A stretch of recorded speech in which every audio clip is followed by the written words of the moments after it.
But thank you everyone for coming today to this talk hosted by the Emergent Nonfiction Lab at the University of Salford. So just a little bit on the research lab first. So the lab aims to kind of examine emergent regimes of mediated control and their entanglement with histories of colonialism, racial violence, and imperialist capitalism. So contemporary surveillance and data-driven media technologies materially kind of build from these, violent histories and legacies, reinforcing systems of power, oversight, and violence. At the same time, kind of counter theories and new media practices are also challenging these hegemonic structures. So through talks, workshops, and seminars, the lab explores how kind of experimental activist and kind of counter evidentiary strategies disrupt such modalities of control and open space for alternative futurities. So today it's my great pleasure to introduce Roberto J. González. Roberto is a professor of anthropology at San Jose State University, his academic home since 2001. His areas of expertise are science, technology, and culture, militarization in American society, anthropological ethics, and environmental anthropology. He has authored several books, including Militarizing Culture, Essays on the Warfare State, and American Counterinsurgency, Human Science, and the Human Terrain. His talk today is on his 2024 book, War Virtually, The Quest to Automate Conflict, Militarize Data, and Predict the Future. And I was going to give a brief blurb, but maybe I'll I'll actually save that for you, Roberto, within your presentation. So yeah, Roberto will speak for around 30 to 40 minutes to kind of give us an outline of the approach within the book, etc. And then we can move into a kind of a discussion between everyone in the room. So with that, I'll pass things over to Roberto. Thanks so much. Thank you, Patrick, for that introduction and for the invitation to give a presentation today. I want to just start off by talking about why it is that a cultural anthropologist is studying virtual warfare.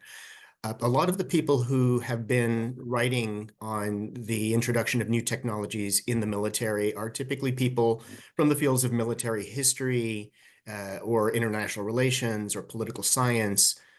It's not very often that anthropologists study this topic, although fortunately there are more and more of us doing this kind of work these days. So I want to talk just briefly a little bit of background about how I got interested, because the research that I'm doing now is very different from the kind of research I did as a graduate student, which was very kind of traditional cultural anthropology research in a rural part of southern Mexico. The way I got involved in this broad topic of militarization in US society started about almost 20 years ago, when I learned about a counterinsurgency program that was designed to embed cultural anthropologists and other social scientists with combat brigades on the ground in Iraq and Afghanistan. And I, along with many of my colleagues, were really against this happening for important ethical concerns that we had. And in a way, it seemed that the Vietnam War era was repeating itself all over again, because there were similar kinds of involvements of anthropologists in Southeast Asia in the 1960s that were denounced and criticized by anthropologists. And so that's really how I got into it. The name of this particular program was the Human Terrain System, and it created quite a bit of controversy within my discipline of anthropology and other fields as well. Eventually, that program came and went, but my interest in militarization and the introduction of sciences into the military and scientific and technical knowledge really kind of took over my research agenda from that point forward. Now, the book that I'll be discussing today, War Virtually, I really began researching about close to 10 years ago, when I realized that the emphasis that the US military had placed on social science knowledge was beginning to shift very quickly to an interest in the data sciences and computer science. And what was forming around this time, and part of this was as the result of the failures of classic counterinsurgency doctrine, was what I've come to understand as a form of computational counterinsurgency, in which the goal is to harvest as much data as possible through sensors, social media, satellites, and all of these other advanced technologies, and bring these forms of data together to try to essentially maintain dominance and hegemony over various parts of the world. And so that really was the genesis of War Virtually. That's what inspired it, and that's what motivated me to write the book.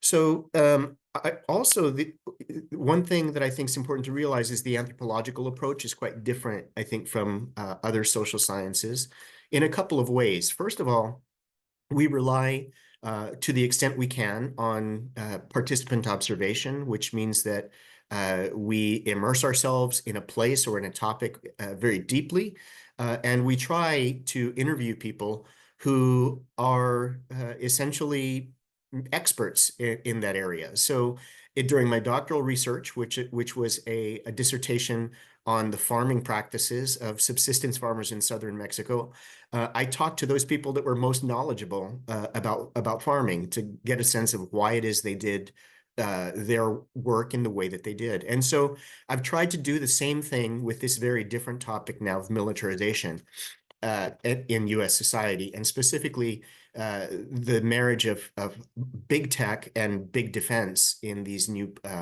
programs, that many of which are AI-enabled weapon and surveillance programs these days. So that has put me in contact with a good number of software engineers, computer scientists, mathematicians, who are either former or current employees of the big tech firms. And I've also had the opportunity to attend conferences where there were crowds that included military officials, and have gotten to talk with them, and even a couple of venture capital investors or founders that are investing in some of the defense tech startups, which I'll talk about momentarily.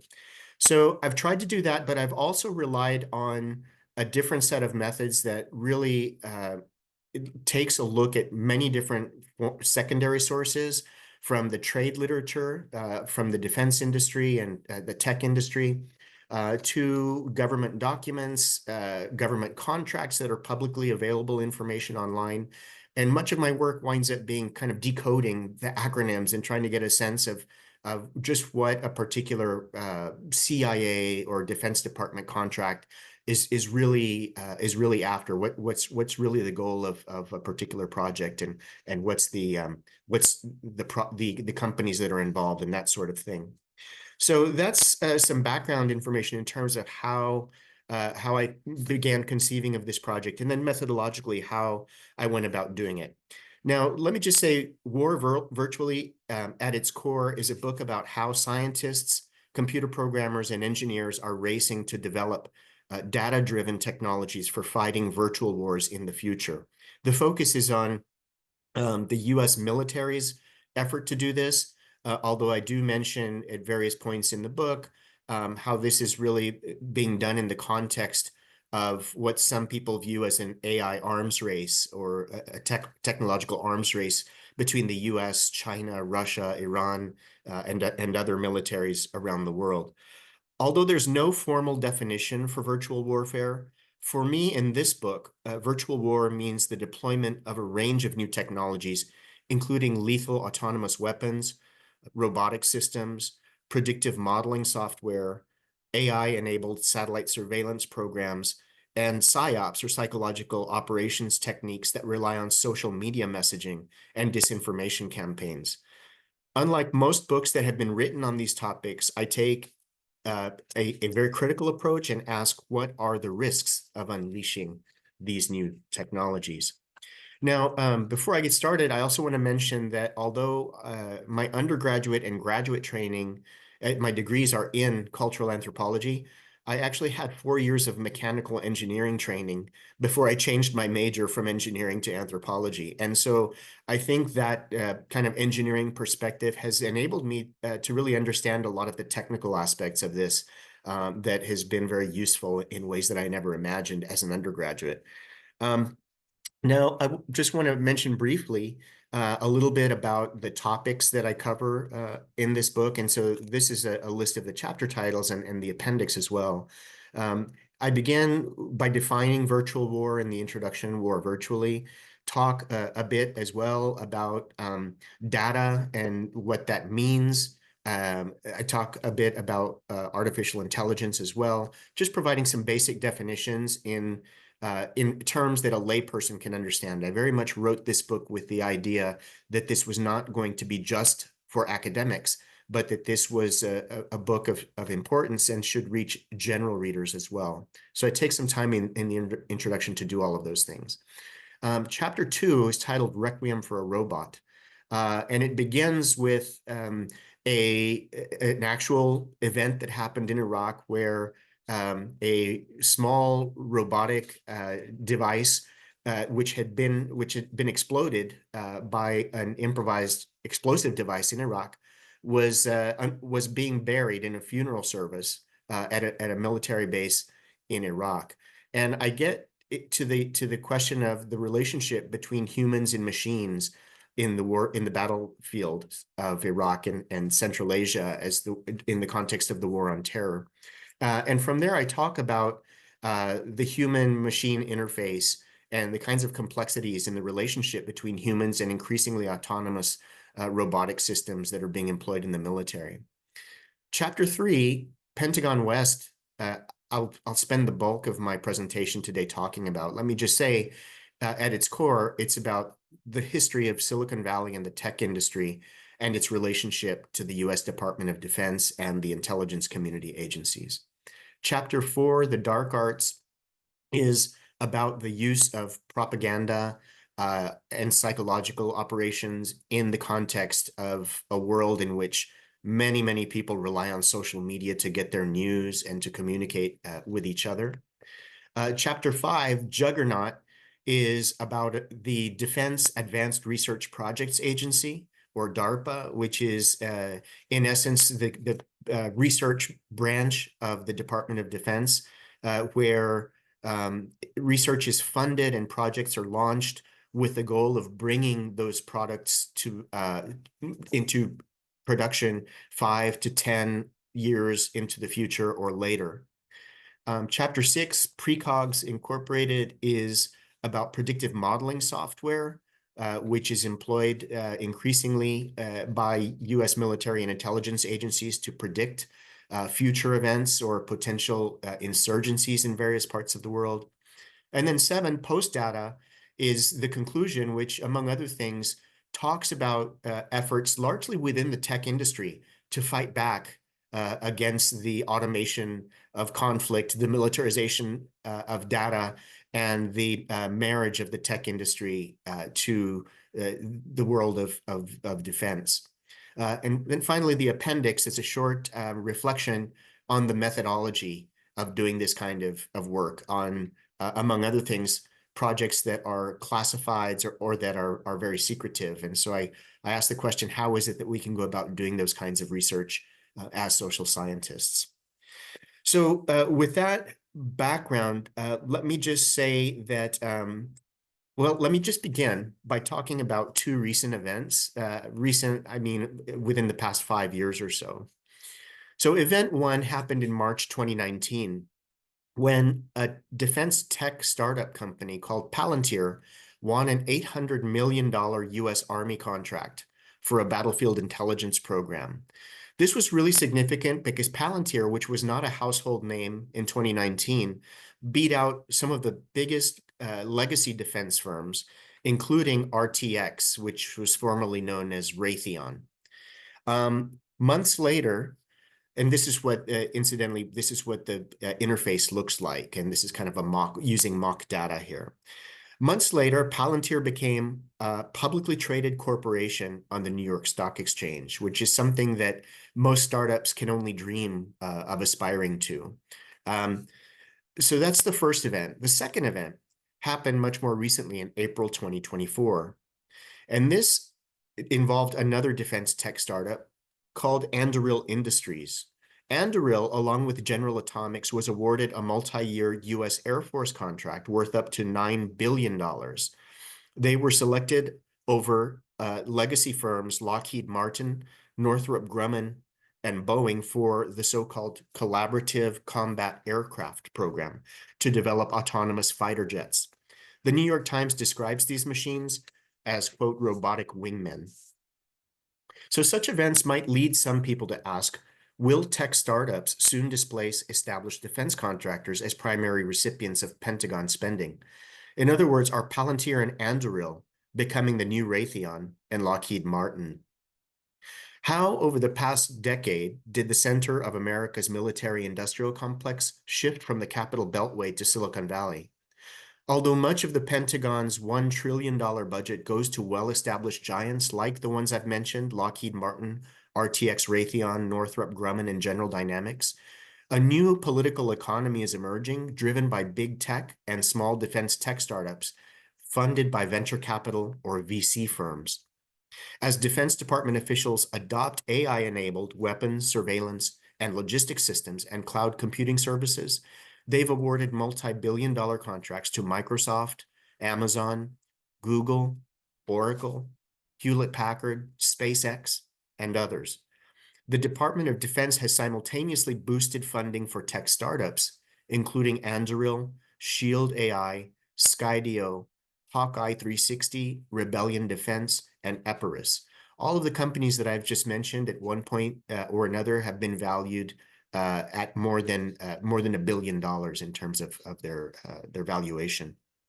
Now, in a recent paper for Brown University's Costs of War project, I examined the organizational structures that facilitate the expanding relationship between the tech industry and the Pentagon. These include some of the organizations that I mentioned in War Virtually, and some of the names are the Defense Innovation Unit, which functions as the Defense Department's own venture capital fund, the Defense Innovation Board, which is an elite brain trust of tech executives who advise Pentagon leaders, the National Security Innovation Network, a technology accelerator, the Office of Strategic Capital, which is an entity linking AI and biotech startups with private capital, and the Chief Digital and Artificial Intelligence Office, dedicated to accelerating the Pentagon's adoption of AI systems. For now, I'll focus on the ideological superstructure supporting the orientation of the US war industry towards tech companies. This superstructure is made up of several elements: an AI hype machine that makes grandiose claims about the effectiveness of AI, the overestimation of China's military and technological capabilities, the idea that America alone can and should protect the world's democracies, and a steadfast belief that preserving US geopolitical dominance is best done by prioritizing corporate needs. These perspectives, which help boost demand for militarized AI, are promoted by an interconnected network of tech executives, venture capitalists, think tank analysts, academic researchers, journalists, and Pentagon leaders. They've saturated the media with a frightening scenario that America may soon lose an epic struggle for global supremacy unless it wins the so-called AI arms race against China. It's strikingly reminiscent of American Cold War narratives. The most influential spokesman for such ideas is former Google CEO Eric Schmidt, who chaired both the Defense Innovation Board and the National Security Commission on Artificial Intelligence. Schmidt warns that the US is at a new Sputnik moment, requiring massive amounts of resources to advance AI, and his commentaries stoke fears of America losing technology wars to China. Critics suggest that Schmidt benefits materially from closer ties between the Pentagon and the tech industry, raising ethical questions about his influence over the US defense tech policy. He's among the largest Alphabet shareholders, owning more than $5 billion worth of stock, and has invested millions of dollars from his own VC firm in startups like Rebellion Defense. Other executives like Palantir's Alex Karp and Anduril's Palmer Luckey have sounded alarms about China's AI ambitions, arguing that the US must maintain global dominance at all costs. Elon Musk is in the headlines frequently these days among other things because of the potential for the conflict of interest between his own defense tech firm, SpaceX, and his new role within the US federal government. Financial interests appear to be influencing the foreign policy perspectives of these and many other tech executives. Current and former senior Pentagon officials have repeated similar narratives, including Deputy Defense Secretary Catherine Hicks and her predecessors. The revolving door between the Defense Department and private industry is still a reality.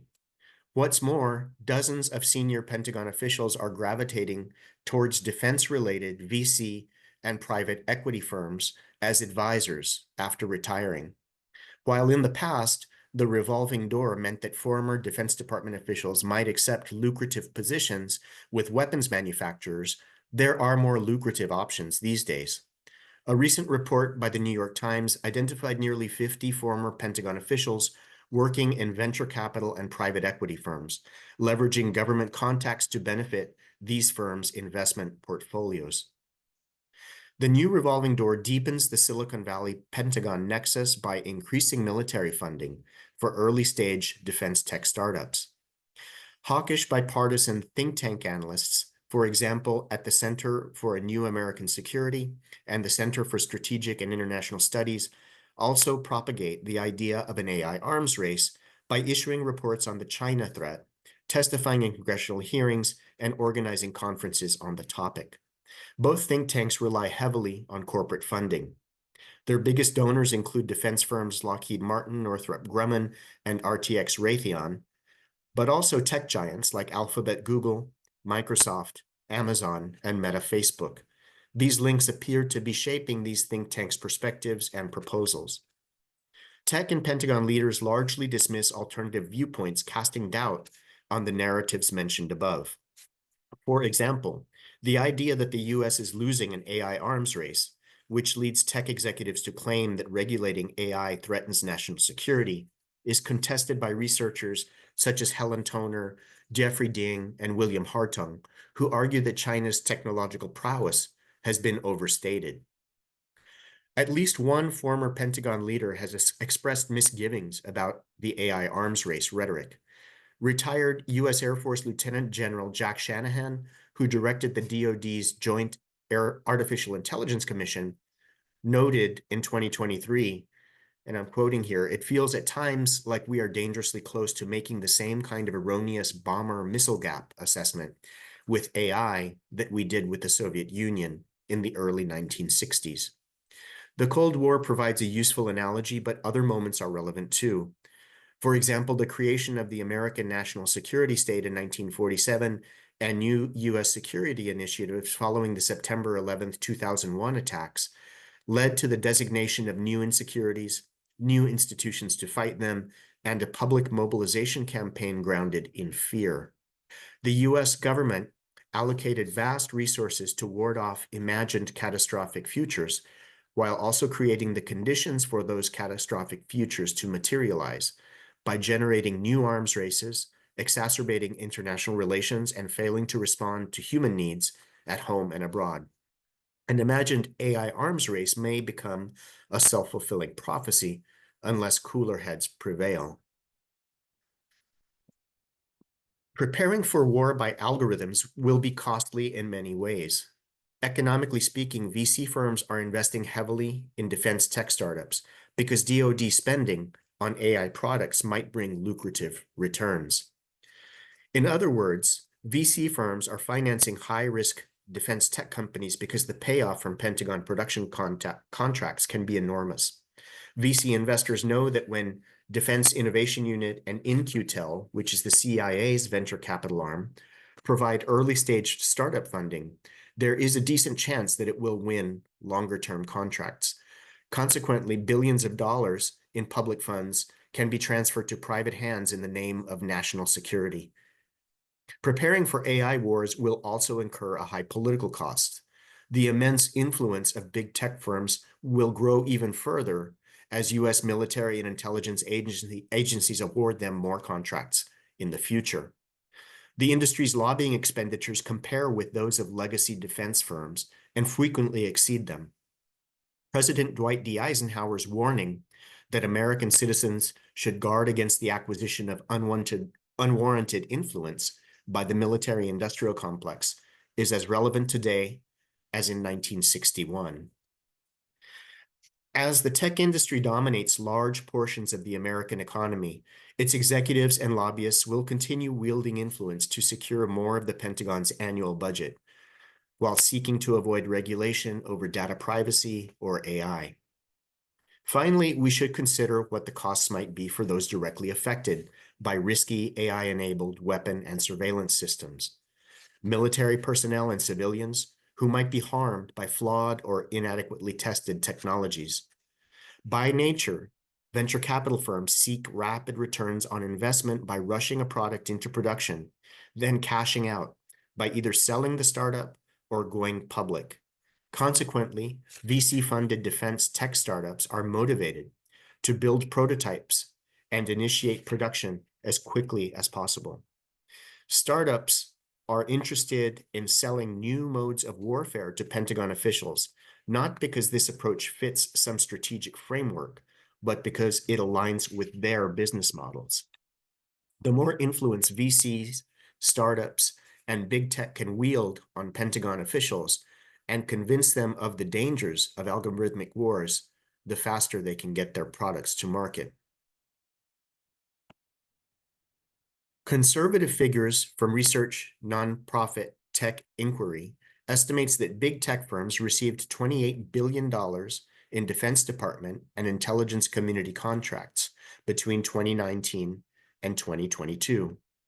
Publicly disclosed contract ceilings for the Pentagon's top tech deals since 2019 total approximately $64 billion. And these are some of the largest contracts that we know about publicly that have been made over the past 5 years. Because many contracts are classified, we don't know exactly how much is going to the tech industry. But obviously, some individuals and companies are profiting enormously from the turn towards AI-enabled military systems. In addition to big tech, VC-backed startups are also receiving more defense dollars than ever. VC firms typically encourage high-risk startups to prioritize rapid growth, find profitable business models, deploy aggressive marketing campaigns, and launch accelerated hype cycles in which corporate leaders make extraordinary but unverifiable claims about their products. Meanwhile, the new war economy steers AI research toward military rather than civilian needs. Much is at stake when Silicon Valley's startup model is applied to weapon and surveillance systems.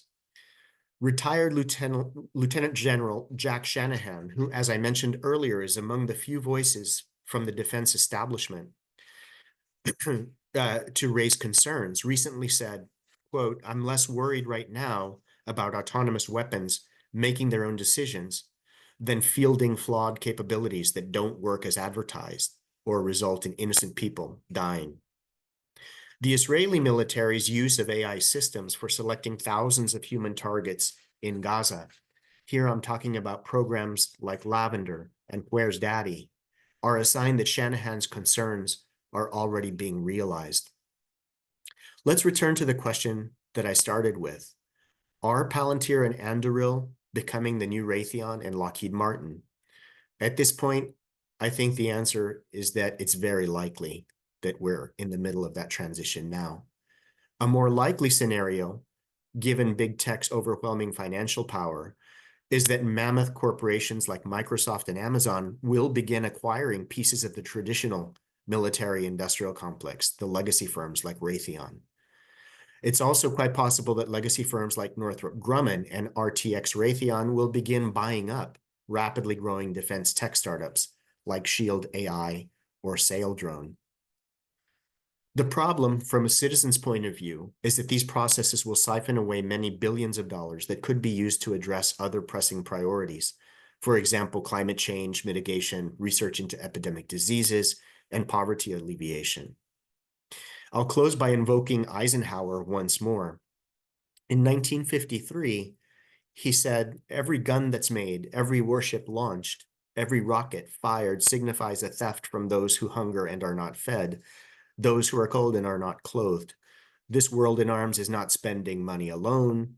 It is spending the sweat of its laborers, the genius of its scientists, and the hopes of its children.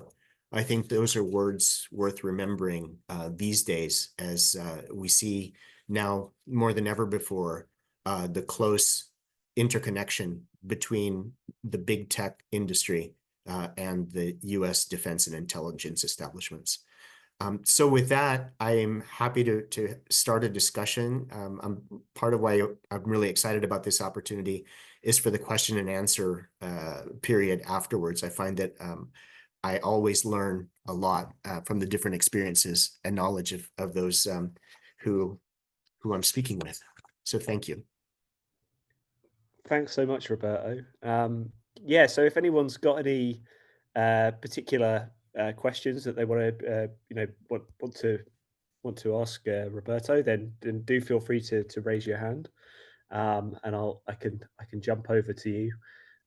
Perhaps while people are kind of collecting their thoughts, I'll start by saying that I really think this book's truly a kind of an invaluable resource for those of us that are kind of interested in the contemporary expansion of the kind of techno military industrial academic complex. And I'm interested how that phrase seems to get longer and longer. But I think with good reason. And to my mind, I think you kind of make two really kind of crucial interventions. And firstly, the book really forcefully argues for the need to situate the current rise. Oh, hang on, I'm just going to check if it's still recording here. Yeah, sorry. Firstly, the book kind of forcefully argues for the need to situate the current rise of AI's integration into warfare as part of a much longer history of material collaborations between the tech companies, military, and industry. And then, secondly, as you write in the introduction, the book also aims to, quote, unearth the sometimes irrational, even magical thinking that underlies what superficially appear to be coldly objective scientific activities, end quote. So this second thread really seems to be kind of representative of your desire to explore the kind of, quote, cultural underpinnings of virtual war and its technologies, end quote.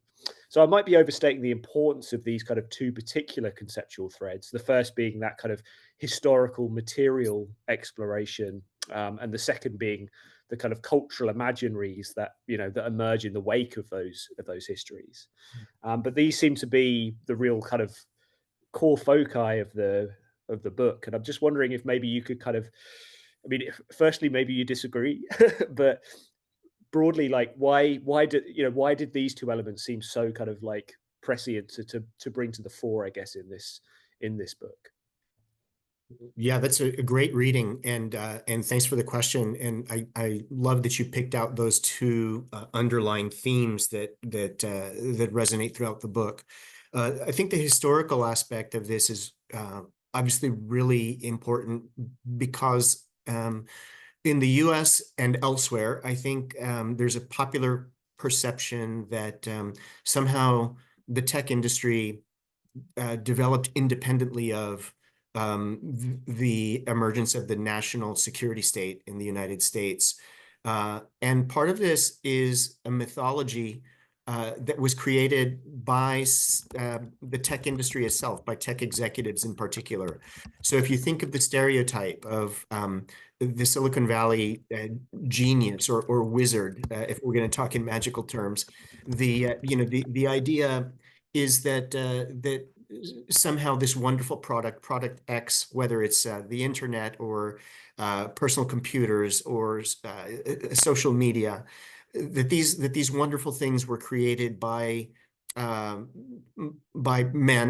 and there's a heavy gender aspect to this as well, by men working out of their dormitory rooms or garages, and brought these products to life by their own sheer grit, determination, and ingenuity. The reality is something very different, which is that all of these technologies were developed with with funding, basic funding from military and intelligence agencies. And this predates the internet. I mean, we can look back to the emergence of Silicon Valley in the 1950s and the tech industry's origins as a site that was financed largely with defense company spending for research and then later development and production of these various technologies, starting with the transistor, moving all the way forward to the most recent technologies and AI. That is a thread that has been a constant thread that has increased and decreased at various moments. And what's happening now is, I think, just the latest chapter in a much longer historical development of the technology industry, which we loosely refer to as Silicon Valley, but of course includes firms that are outside of the San Francisco Bay Area region as well. So I thought it was really important to clarify that. I'm not the first person to do that. There's a number of historians, a small number, that have done excellent work in terms of puncturing that myth of the independent maverick genius scientist who brought a particular technology to life, and by extension are the heroes of Silicon Valley. It makes for interesting. It makes for an interesting origin story or origin myth, but it does not reflect the reality.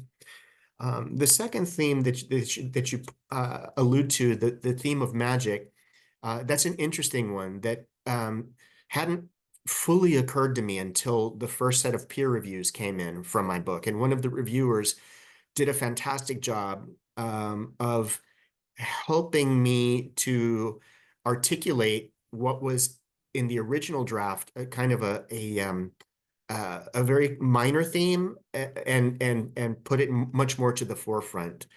And what got me thinking about this was a reviewer's comment about how so much of the war on terror was in the post 9/11 period was fought as with this kind of notion that the enemy is almost like a sort of witch, very elusive, can be contaminated if you get too close to it. You don't want to know much about the witch because the witch is evil. And so the whole war process itself of creating a certain kind of enemy and enveloping that enemy with a kind of mystique and a sort of magical danger became the driving force for the development and implementation on a wide scale of technologies like satellite surveillance, drone warfare, war by remote control, so that the effort becomes to increase the physical distance as much as possible between the soldier and the perceived enemy at the other end. The results, as we know now, are often tragic, with many thousands of innocent civilians being killed in the theaters that made up the global war on terror. And all of that's clear and has been very well documented now. But that kind of magical thinking, I think the tools that anthropology gives us in a cross-comparative or cross-cultural, from a cross-cultural perspective, really helped me kind of think through that, or understand that the whole question of magic needs to be considered too, because these are not sort of, as you mentioned, Patrick, objective technologies that are created only in laboratories by people in white lab coats, but that they come with certain kinds of assumptions, fears, stereotypes that get built in a sense, to the technologies themselves. Thanks so much. Yeah, I think that's a really great expansion on the kind of those two conceptual threads. Ben, please go ahead. Hello, thanks for the talk. It was wonderful. This is a topic I love to hate.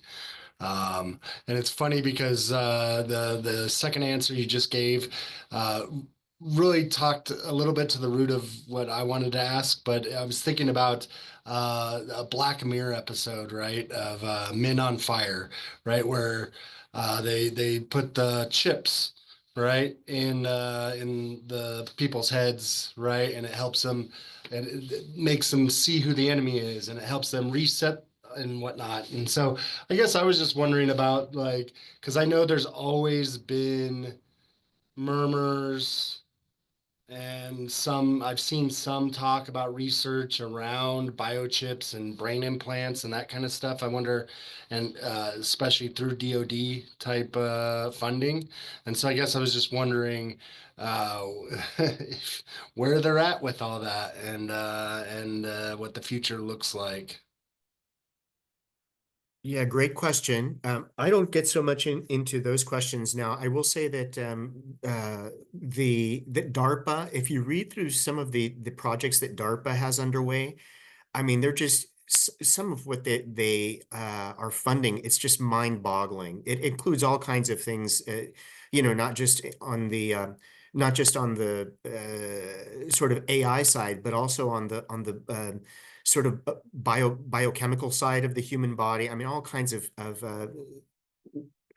interest and research um, on human augmenting human ability and efficiency and these sorts of things. One of the chapters in my book, the chapter titled Juggernaut, gets into some of that. That's the one that covers DARPA. And there has been quite a bit of research on different ways of augmenting human performance in different ways. They call it, I believe it's optimization is one of the key terms, but I'm blanking on the exact phrase that's used in the DARPA programs. Um, I would recommend, if you're interested in this topic, a great source would be another anthropologist, Andrew Bickford, has a book called Chemical Heroes that was published about 3 or 4 years ago. It really gets quite deep into the military and intelligence agencies' efforts over the years. So it's got a clear historical framework as well on transforming the human body in various ways, whether that's through exoskeletons, sort of in the contemporary moment, to other sort of pharmaceutical interventions at different moments in U.S. history. So I would strongly recommend that book if you're interested in that topic. I don't think he talks about chips or implants in the Black Mirror sense, but he does cover. It's a very well-researched book, published by Duke University Press. So I would strongly recommend that. The other thing too, I'll say, since you do mention Black Mirror, and I mention it, I believe in the book as well, is that, and this in a way relates back to the issue of magic. Um, I think it's important to realize that a lot of the new technologies that are appearing or are in the under development, uh, and for this is true, this has been true for a long time, but they're often inspired by science fiction and by speculative fiction. And it's important to realize that. Again, the fact that a drone is created in a certain way, or a certain weapon system is deployed in a certain or used in a certain way or designed in a certain way, it's not, by no means is it because it was the optimal solution or because it was the most streamlined design or aerodynamic design. No, much of it is driven by the fact that they were developed in a way to emulate what was written about in some short story or in some Hollywood movie. And I mean, that's the reality. And one curious thing too that I allude to in War Virtually in a footnote that I find fascinating, but also very indicative of the way that this whole industry is shot through with a kind of with a sort of cultural embeddedness in magic and fantasy and fiction, is the fact that two of the biggest companies that are getting massive contracts, Anduril and Palantir, these names come straight out of a J.R.R. Tolkien's, out of that world. And so, you can read what you want to out of it. You could say, well, it's just because the founders were science fiction fans.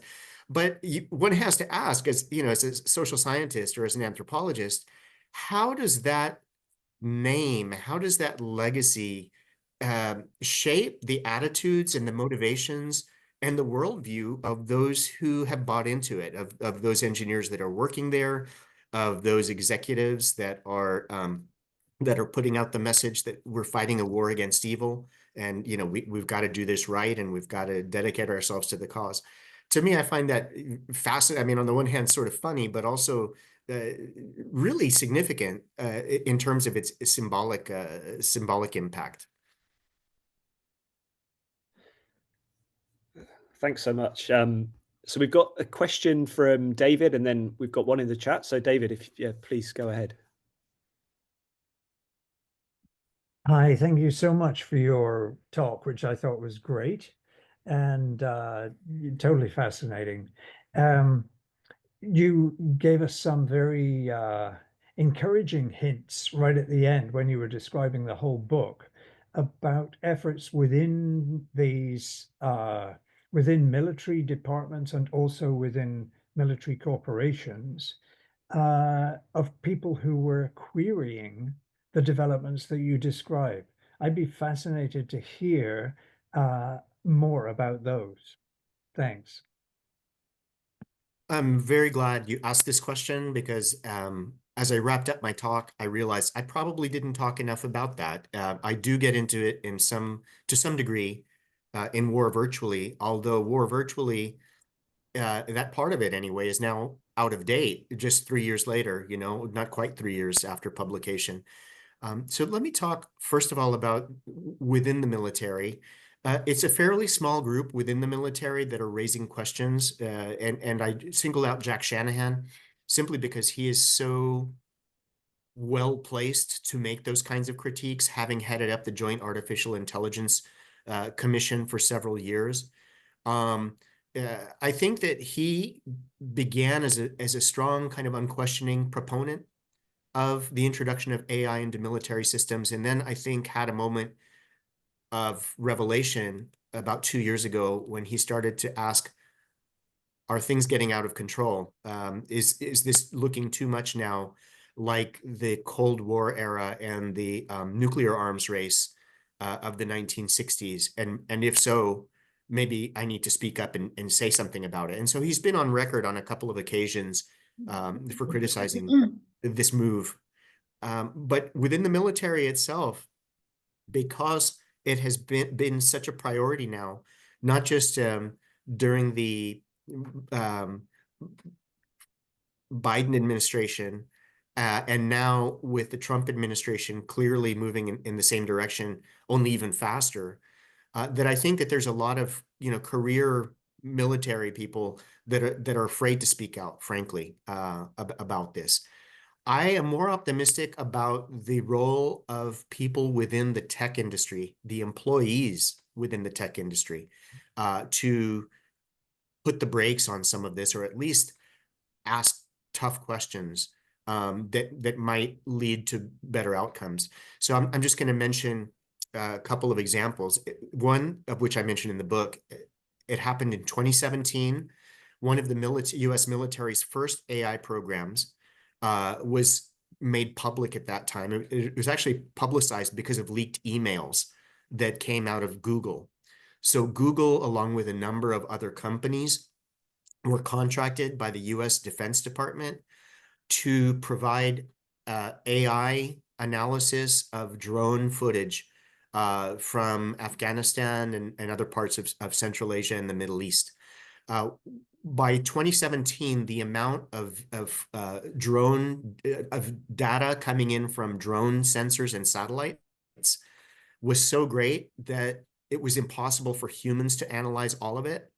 And so this is why the Defense Department launched this project called Project Maven to enlist essentially the services of the tech companies to use machine learning and image recognition, pattern recognition, to identify different sorts of objects on the ground in places like Afghanistan.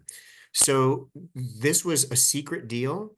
This was a very large deal, worth hundreds of millions of dollars.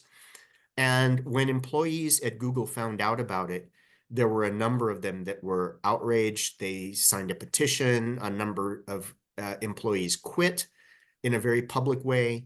And it generated a kind of movement within the tech industry that eventually led to a kind of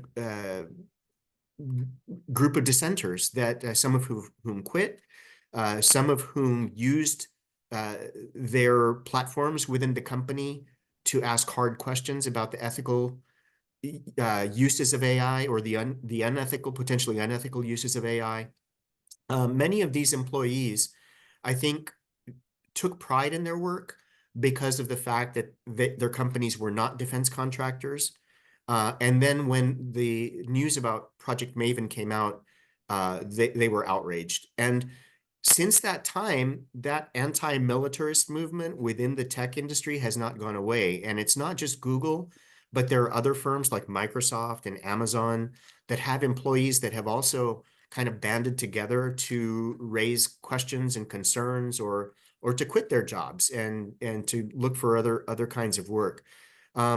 Most recently, these groups have mobilized themselves as a movement that goes by the name No Tech for ICE, or I'm sorry, No Tech for Apartheid. And so the most recent manifestation, I guess, of the anti-militarist movement within the tech industry has been in response to the Israeli Defense Forces using AI technologies and enlisting the help of companies like Google and Amazon, specifically for Project Nimbus, which is a $1.2 billion cloud computing contract that these companies have made with the Israeli Defense Ministry a couple of years ago. The last thing I'll say about this is, so yes, I'm optimistic for that reason. There is ferment within the industry, again, not among the executives, but among the rank and file engineers, which I find remarkable because so many of them are making lots of money, and it's not the kinds of people that you would necessarily expect to start a kind of political movement within the industry. Google, I think, and the other firms have recognized the potential threat that this represents to their bottom line. And so last year, on April 16th, in response to a worker action, a series of actions that took place in 3 different cities, New York, Sunnyvale, California, and Seattle, there were sit-ins and protests at the Google campuses in these locations. And within days, Google fired approximately 50 of its employees for participating in these events. So last year, I think the gloves came off in terms of the company's response to these protests. And so on the one hand, while I'm optimistic, I'm also aware of the fact that the tech companies themselves, the tech executives, now see this fairly young movement as a threat, and I think are now willing to take measures to crack down as hard as they can on it. So it's an interesting and exciting topic to study. It also kind of gets intermingled with the topic of the labor movement within the tech industry among tech employees. Many of the software engineers that I've spoken with were politicized out of their participation in the Alphabet Workers Union, which is one of the first labor unions representing high-tech workers in the industry. So I think the potential for alliances between the workers' movement and the anti-militarism movement within the tech industry is something to look out for, and something to really recognize. And I've done a series of interviews over the past 6 months with former Google software engineers who were involved in the protests that I've alluded to here. I think it's a really important part of the story, and one that should give us some hope. Yeah, thank you so much. That's so helpful. I actually am speaking to you from Kingston, Ontario, which is where the Royal Military College has its base. So that's the National Royal Military College, and they have a new department, a whole new section on electronic warfare that is just frankly being built. It's under construction as we speak. And I've been looking for the means whereby we can find some way of raising questions about the sorts of things that they're doing, because I fear that although this is Canada and it's very different from the US, the same kinds of outlooks and the same kinds of initiatives are being taken here. Anyway, thank you so much. I won't take up more of your time. You're welcome. Thank you. I'll just add to what you've just said. I do know this is happening in many parts of the world. I've been invited 3 times in the last year and a half to EU countries to talk about this, because there are similar kinds of relationships being built between the tech industry, the European tech industry, and the EU governments, EU militaries, essentially, with essentially venture capital funds available now coming from the militaries to the tech industry to fund them and to provide seed money for the creation of these new technologies. So thank you for that question. Thank you. Thanks, David. And thanks, Roberto. We had a hand up, but it seems to have been put down now. So, do feel free to raise your hand if you wanted to ask a question. We have one in the chat. Thank you for writing an important and timely book. I look forward to reading and teaching it. 2 questions. One, how would you relate this notion of magical thinking to Fassin's work on the inequality of lives, where different lives are given different values, where the aim of tech-driven warfare is also to reach 0 cost in terms of human lives among institutional Western armies, while maximizing loss on the other side? 2, I teach an elective introductory course on the anthropology of development, and most of my students are in engineering programs and are enrolled in internship programs where tech and the military are wedded. Getting through to them as an anthropologist is not always easy. What is one thing you would emphasize to these students? Thank you. So yeah, take those in any order you'd like to, Roberto. Yeah, these are great questions. I'll start with the first one, inequality of lives, where different lives are given different values. And yes, this is part of the point that I was attempting to make with the discussion of the perception of terrorists as witches during the war on terror. I mean, a lot of these technologies were built and brought into battlefields during the post 9/11 US-led wars on terror. I think with that notion of dehumanizing the enemy and distance, I think, was an important part of that. Now, it's interesting because if we focus on a particular technology, for example, let's take drones. For most of the period since drones have been deployed in battlefields, drones have not been autonomous or driven by AI, but remote controlled from typically hundreds or even thousands of miles away from drone crews that are sitting, for example, in the case of US drones that flew over Afghanistan or Pakistan. Most of the drone operators were located in the western US state of Nevada at an Air Force base located there.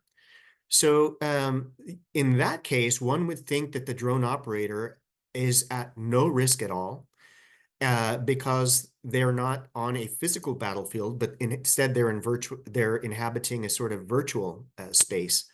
However, we now know that those drone operators themselves were subjected to not loss of life by any means, but were subjected to injury.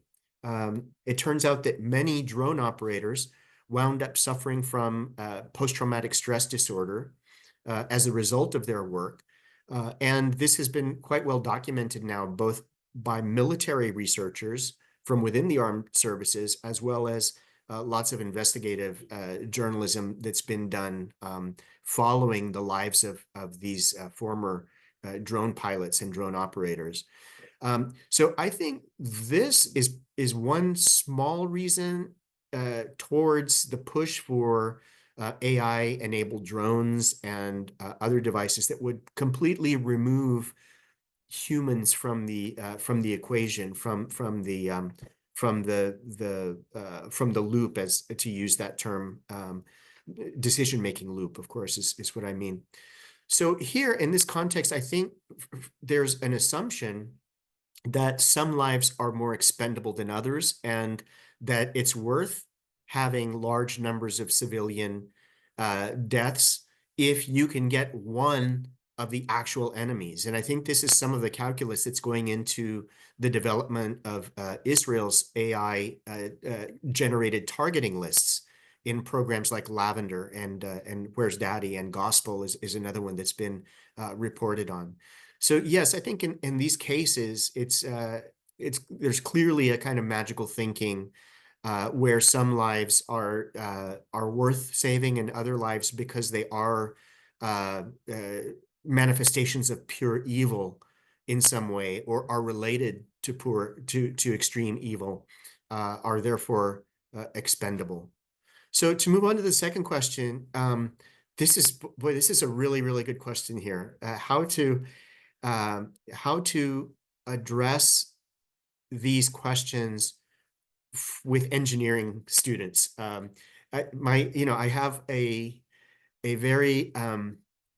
I have a lot of sympathy for the engineering students, because I went through that process. And if it's anything like the United States engineering training, it's a very myopic experience. It's one that is, in the United States context, very gendered as well to this day. It's only a small minority of engineers in the United States that are women. So I think one way of getting some of the critical thinking to students like this, and I'm faced with the same challenge at my university, San Jose State, is in the heart of Silicon Valley, and we have lots of engineers that take our general ed classes. And I think what's often effective is to try to point out to them particular sorts of ethical dilemmas that they might come across in their own careers. And I think that one of the things that the tech protests have brought one of the useful things about it, pedagogically speaking, is that they provide an opportunity to get engineers thinking about what would happen if I was working for a place where I thought I was doing one thing, but in reality I was doing another. Because I think that's really what generated a lot of the shock on the part of the Google employees, is that they didn't sign on to build weapons, and yet they found themselves inadvertently contributing to the creation of weapons of war, or at least tools of war. And that's something that really caused many of them to have that moment of reflection and disgust, frankly, for participating in that. I think that explains a lot of the same reaction for the No Tech for Apartheid movement more generally within the tech industry. So I think historically, I think history provides one way of getting through to these students is to really take their situation to heart and try to get them thinking, what if this happened to me? And if you can somehow personalize that experience by drawing on historical examples, then that might really help. Also, on a side note here, especially for those of you who are really interested in history, there's a couple of really great books that focus on the engineering profession in America when it had the potential of being radicalized. There was a moment, interestingly enough, in the early 20th century, in the 1910s and 20s, where you had engineers who wanted to bring about a kind of radical technocracy, for lack of a better word. So they saw themselves as having the tools and the knowledge to bring about a kind of political upheaval in the United States. But it was essentially quashed because of the business interests that they faced and that that were essentially their employers. So it's interesting in that there's certain parallels between what's happening in the tech industry now with the protests and this moment in time. But if you're interested, the two key books are a book titled Revolt of the Engineers by Edwin Layton, and then David Noble's wonderful book, America by Design, which is really about engineering education and how it was corrupted in the late 1800s and early 1900s So I would recommend both of those books, America by Design by David Noble and Revolt of the Engineers by David Lyon. They're really fascinating books. I'm not suggesting that you assign them to introductory anthropology students, but you'll find, I think, some really wonderful examples that you can bring into your lectures and it would get students thinking about, what if I was in this situation? What would I do? Thanks, Roberto. Okay, so we've got a couple more questions in the chat. The first one from Anat. Thank you for this fascinating talk. I was wondering if you have any insights into how international law addresses virtual warfare. Right, that's a good question. This is a lot of this is around the question of virtual warfare. Again, that's a rather loose term that doesn't have a precise meaning in international law or any other law that I know of. However, if we look specifically about specific kinds of systems, you will find that there have been efforts over the past few years to create international laws around lethal autonomous weapons, especially to try to create restrictions on certain types of weapons to ensure that no weapons are deployed that take humans out of the loop. Again, this idea of a loop, the feedback loop, or the loop of decision making is kind of a critical part of these debates. There's a lot being done right now in this area, but little progress has been made on getting full buy-in, from all the countries you would need to make something like this really effective.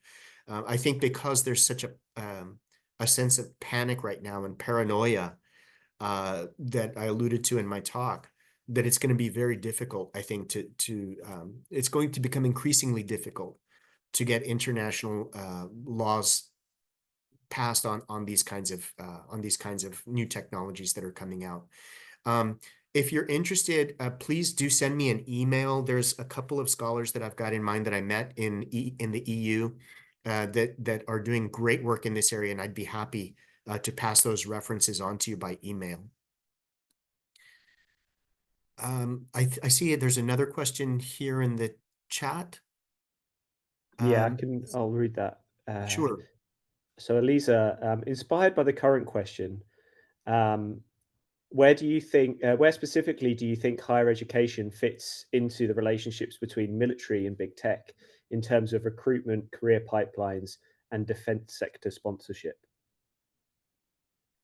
Yes, well, this is I think higher education fits squarely into this matrix. I'm reluctant sometimes to use the term military-industrial complex because as a colleague of mine says, that leaves academics off the hook. And the fact is, academics are quite deeply involved in many aspects of this complex. So I think you've hit on some important ones here: recruitment, career pipelines, defense sector sponsorship. Yes, I'll just take one example. Many of the DARPA contracts that are granted these days are granted to tech companies, but there are also academic laboratories that academic labs, yes, and researchers that are funded by through DARPA funding. And in War Virtually, that chapter titled Juggernaut, I give a number of very specific examples of DARPA contracts awarded to university-based researchers that are often working in collaboration with colleagues from the military universities. So in terms of higher education, this involves not only public and private universities, but also the many military universities like Air Force University and others for sponsorships. So yeah, these things are quite closely connected. Also, on a side note, I mean, a great deal of funding in the United States comes from the military itself directly, much more than from the National Science Foundation each year, or the National Endowment for the Humanities, which are two other sort of like government agencies on the civilian side that fund various types of research. But I'll just give an example. At my university, in the College of Social Sciences, the largest grants by far that are awarded to social scientists to researchers are from either the Department of Defense or NASA, the National Aeronautics and Space Administration, for various kinds of psychology research around human factors and ergonomics and user experience kinds of questions. So that's not working directly on weapon systems, but this is an important link between my own university and the defense sector and the aerospace sector. So yes, it's in the US context, there are close, deep connections that go back many years. Thanks so much. PSB, please go ahead. Yes, thank you. Petra here. Hi. I have two questions, if you don't mind, kind of related questions. So my research group is working primarily with police forces. So adjacent to military, but of course, a very, very different context in a way. And also in Europe, with European police forces primarily. But in the same regard, we're also seeing a lot of similar discussions. So kind of militarization of the security landscape, the policing, having more and more of AI technologies, looking at the technology of how we implement better resources and all these kind of discussions. So, which sounds very familiar to what you're talking about. So it seems like the policing also within Europe is very much into this idea more technology is better for security and for society. So I'm just wondering, because we have a lot of discussion. So what would you advise in these discussions? Is there still hope for policing to avoid this in a way? And how can we avoid this? I think this would be kind of interesting, your reflection on this area, because it is adjacent, of course, to military. And the second question, if you don't mind, I'd be interested, and it goes a little bit into this kind of law area as well. So we are working on these frameworks in a European context around policing, governance frameworks. How can you ensure that AI first is used accountably within policing? But then we often get this idea back that, well, if you implement frameworks, and specifically coming from a European perspective, you're limiting innovation. You're limiting the ability of police. You're limiting the ability of people in the security sector and policing sector to actually do their work well. And I'm just curious about your experiences around these discussions. Thank you.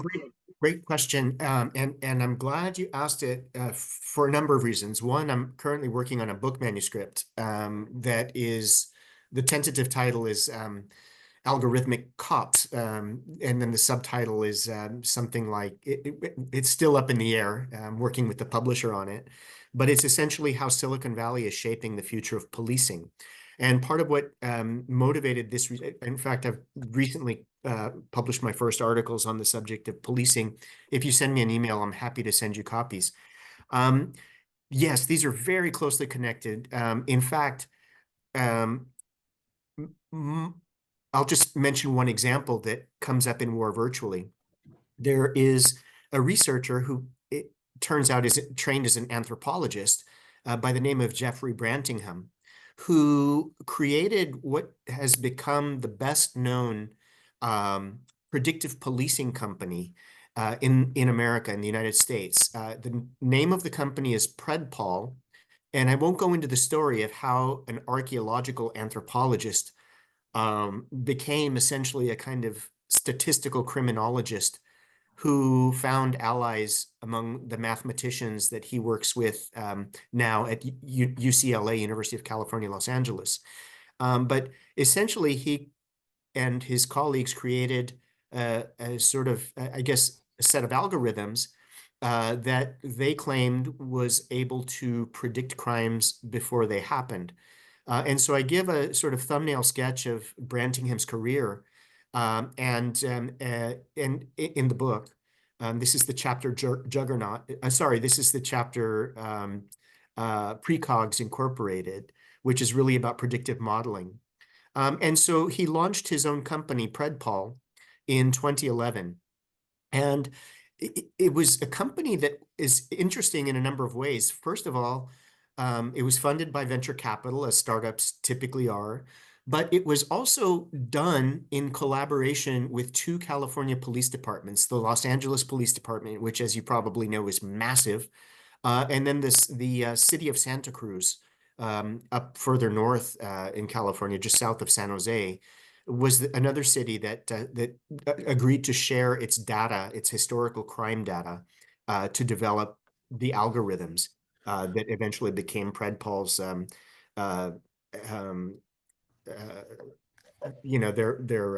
the basis of their software program.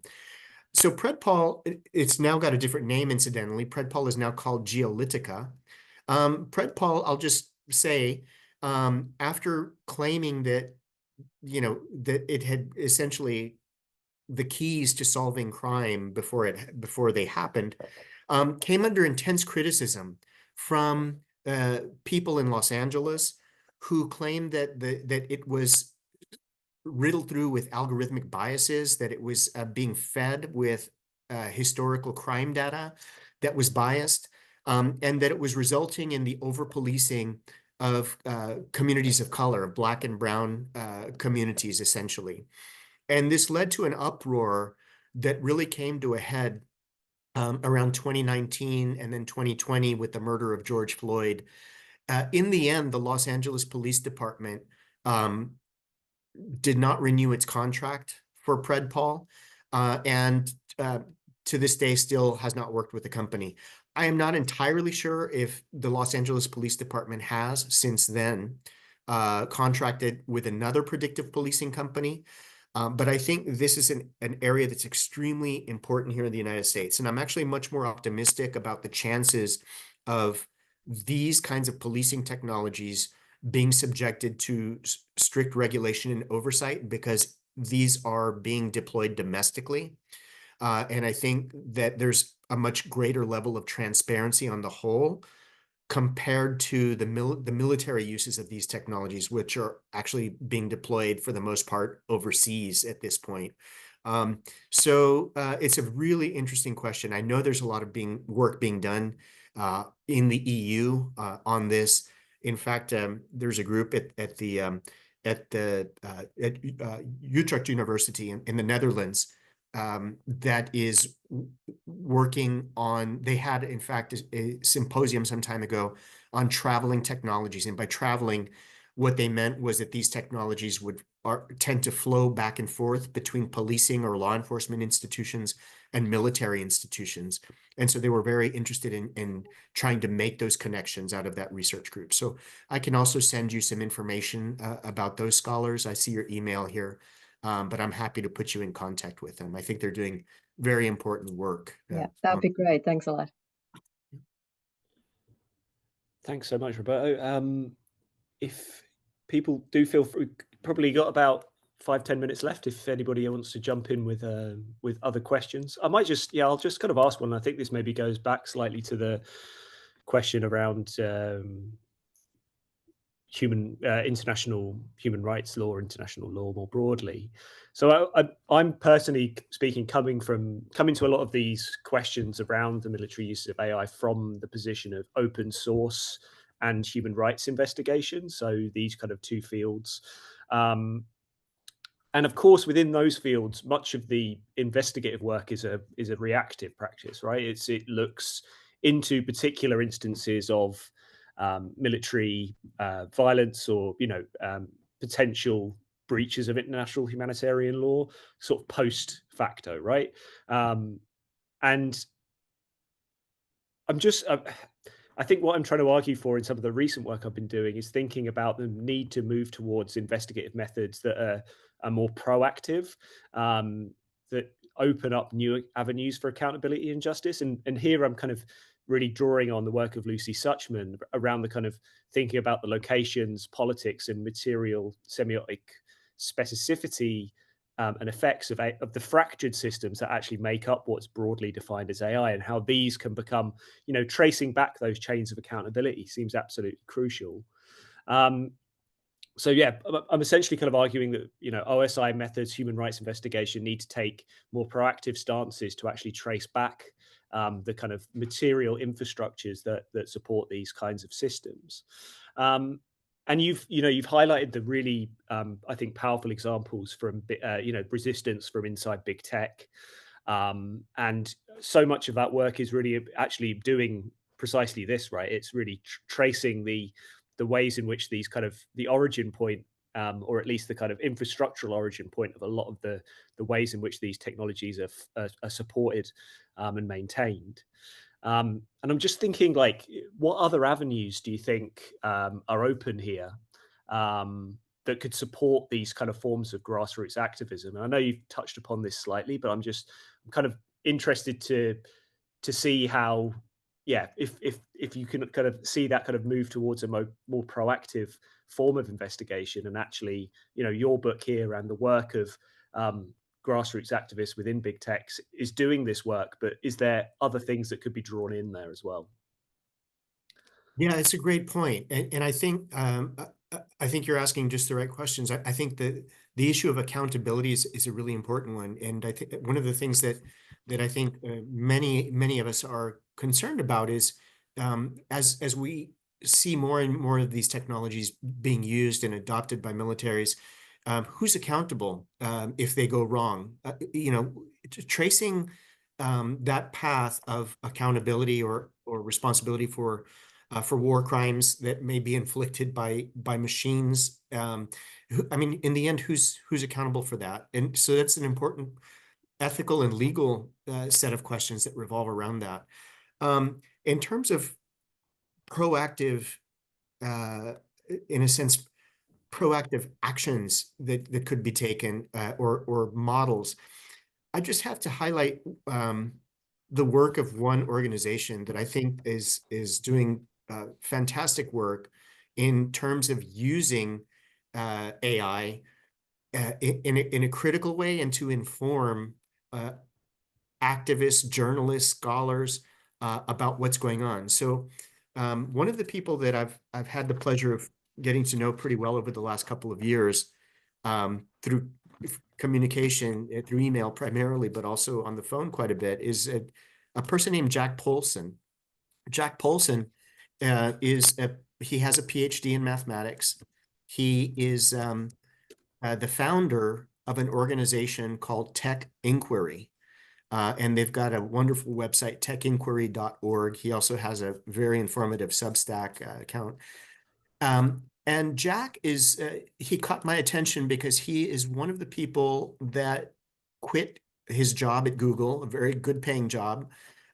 He was a senior researcher, but he objected to one of Google's military contracts that came to light about 7 years ago, and thought that and decided to use his mathematical and AI skills to create this resource that essentially mines publicly available data from the internet, scrapes the data, as it were, and finds all different kinds of research or all kinds of contracts that have been granted to tech companies and by either the Department of Justice or the Department of Defense or the CIA. And it aggregates all this data so that you can find out very quickly what is the contract number.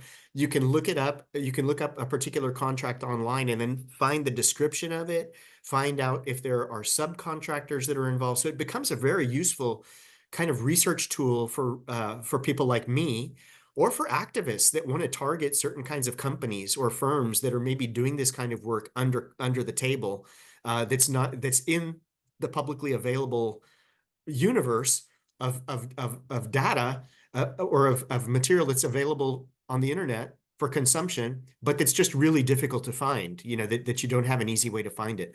So I think efforts like this, to me, are just a great example of how AI and machine learning and all of the data science that's out there can be used for good. I mean, it can be used in a way to make society more transparent, to help answer questions that may never occur to people because they're so hard to detect or to see. Thanks so much, Roberto. Yeah, I think that's. And I'm familiar a little bit with Tech Inquiry, but not to the degree that that you're mapping out here. So I'm definitely going to look into that some more as well. Perhaps just to wrap up with a final question from Aruna.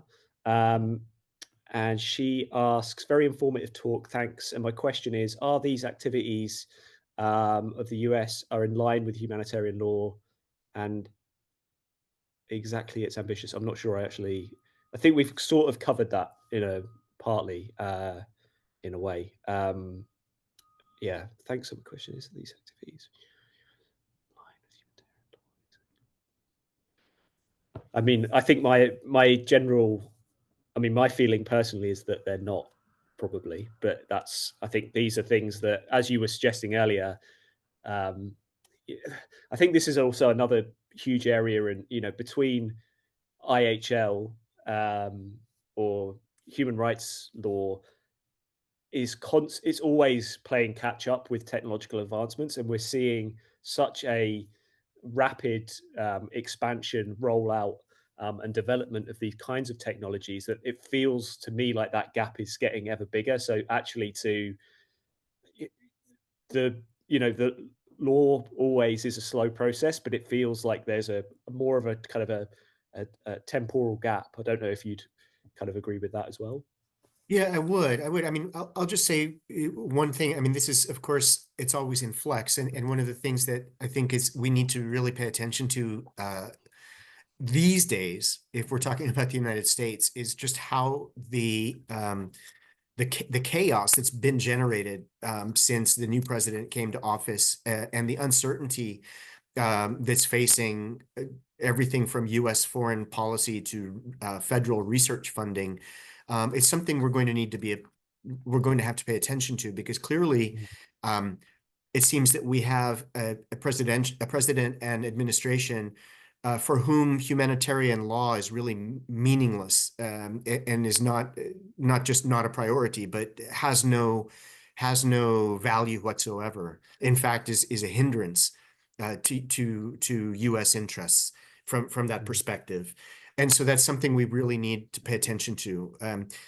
The other thing I'll say, which we haven't mentioned at all, and it's not directly related to the question, but I do want to bring it into the close of our discussion here, is that the wars in Ukraine and Gaza have been laboratories and test beds for all kinds of new AI-enabled technologies. And it's kind of a sad coincidence that my book was published just weeks after the war in Ukraine began.